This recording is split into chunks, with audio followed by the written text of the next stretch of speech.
to celebrate Lauren and Lucy's special day. I'd also like to thank Brendan and Jenny for all the support they've given to the girls and to welcome Lucy into our family.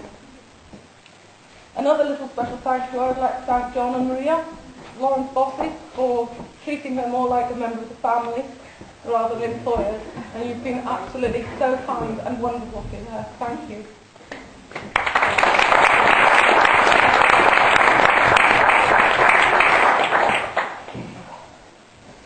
They say there's nothing comparable to a mother's bond with her daughter. I have to say that my bond with Lauren did not have a conventional beginning. After waking up from surgery, having had a cesarean, Richard hovered above me, saying, "Carrie, we have a beautiful daughter."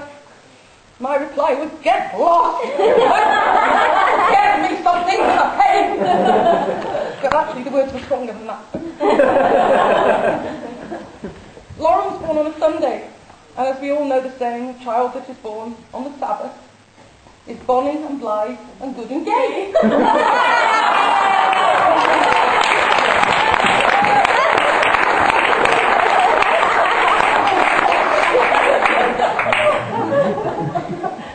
Lauren was a bright wee girl and was always talking and singing non-stop.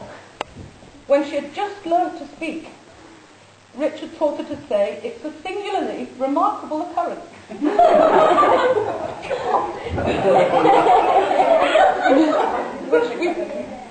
which we prompted her to say when the health visitor visited. She thought we'd bred a genius. The same year Lauren was born, Neighbours, the soap, started in the UK, and Lauren loved the theme tune, or her version of it. Her version of it was Neighbours, everybody got those neighbours. She showed her independent streak on her first day at school. Walking with me into the classroom, she then turned round, hand on hip, and said, "Mummy, you can go now." And I left, streaming with tears. Nothing new in there. She had an active childhood, being very much a tomboy. She played football for the primary school team, was in the Girl Guides, and later the Scouts, and then the Venture Scouts. Everything she participated in, she gave it her all. I only found out yesterday from Steph the reason she left Guides to go to the Scouts was because they were forced to knit wee coats for biro pens, and she wanted more adventure. Whilst on a school trip to Euro Disney from primary school, the primary school head teacher in charge of the trip forgot to do a head count and left Lauren and another girl from a different school behind.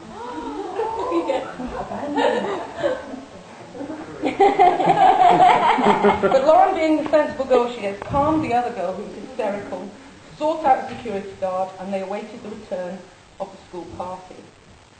There was a huge scandal through all the parents at the school, and I was persuaded to put in a complaint, but I didn't. I have to say that if Mr. Duncan had left me behind, he would have been swinging from the Forth Road Bridge from his testicles. Lauren was never afraid of any challenge. She had a Saturday job in JGB Sports, and on one occasion she suspected a lad of shoplifting. But not content to just report it, she chased him half around her, rugby tackled him, and got the top back.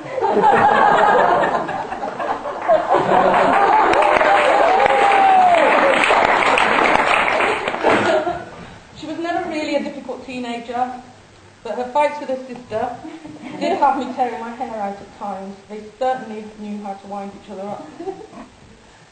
On one rare occasion, Lauren went out with her friends and got quite drunk. And this was quite a rare occasion. She was sent home in a taxi. I was awoken at 1 o'clock by a taxi driver banging on the door. He had flopped Lauren over the garden gate like a rag doll and said to me, "Does this belong to you?" I was so tempted to say no to this next door. Lauren would sometimes sleepwalk and talk, which spooked Kristen and I quite a lot. She came down the stairs, sleepwalking, and demanded, "I need your car keys now. We have to go now." And she was determined to get them. She couldn't even drive at the time. We had to gently, Kristen and I, turn her around and take her back to bed. So Lucy, please lock the doors at night. We don't want Lauren wandering into Worcester demanding people's car keys. When Lauren did decide to learn to drive, I would take her up the hills in my car. Now this was not a particularly good idea, as the roads are windy and narrow.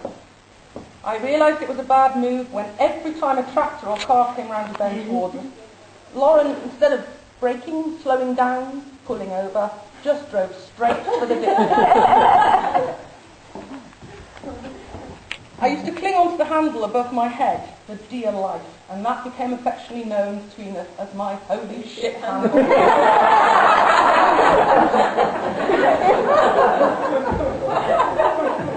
Now, we all knew from the start that Lauren and Lucy were soulmates and have so much in common. Perceptive, creative, attractive, intelligent, and that's just their parents. Lauren, you leave here today with a beautiful wife who is smart, funny, kind, and who radiates beauty. Where is she? Lucy.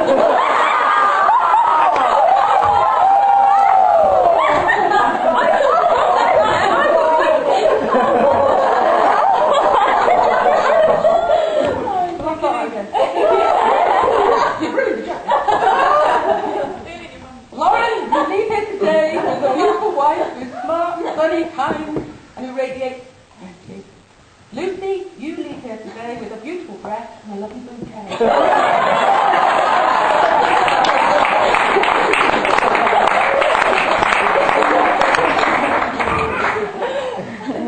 I only have one tip for a successful marriage.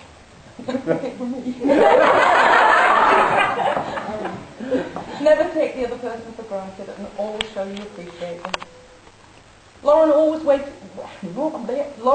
hated wearing dresses from about the age of 8 and refused thereafter to wear one. But may I say, Lauren, you have never looked more beautiful in a dress than you do today. I'm eternally proud of you. I love the bones of you. And it only leaves one more thing to say. Please raise your glass to your toast.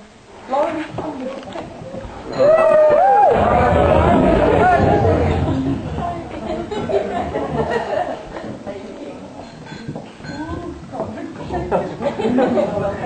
That's the best.